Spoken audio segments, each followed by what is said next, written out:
कविते शीर्षक आहे माणूस भेटला पाहिजे। सामाजिक सामाजिक जे आपले काही परिस्थिती आहेत देशामधली त्याच्यावर आधारित कविता आहे। नेत्रदान अवयवदान श्रमदान श्रेष्ठदान, नेत्रदान अवयवदान श्रमदान श्रेष्ठदान, पण मला रक्तदान पटत नाही। नेत्रदान अवयवदान श्रमदान श्रेष्ठदान, पण मला रक्तदान पटत नाही। काय करायचं त्या रक्तामध्ये ज्या रक्तात आता माणसंच भेटत नाहीत? काय करायचं या रक्तामध्ये ज्या आता रक्तात माणसंच भेटत नाही? अहो भेटलीच चुकून माणसं तर ती आता अन्यायाविरुद्ध पेटत नाहीत, म्हणून मला रक्तदान पटत नाही। मी एकदा रक्त माणुसकीच्या प्रयोगशाळेत पाठवलं, मी एकदा रक्त तपासणीसाठी माणुसकीच्या प्रयोगशाळेत पाठवलं, तिथेही त्याला जात धर्म करून गोठवलं। मी विचारलं कोणतं तुझं कर्म?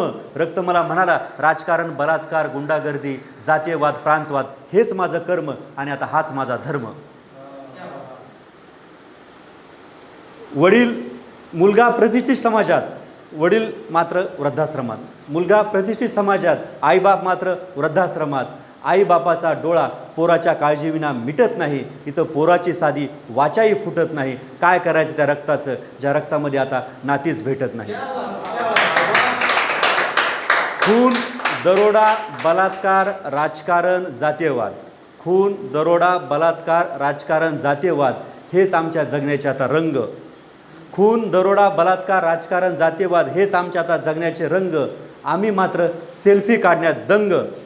घटना घडते, होते गर्दी, पण त्या गर्दीत एकही आता माणूस दिसत नाही। काय करायचं त्या रक्ताचं ज्या रक्तामध्ये आता माणसंच भेटत नाहीत?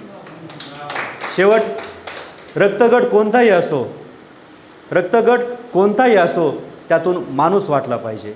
रक्तगट कोणताही असो त्यातून माणूस वाटला पाहिजे।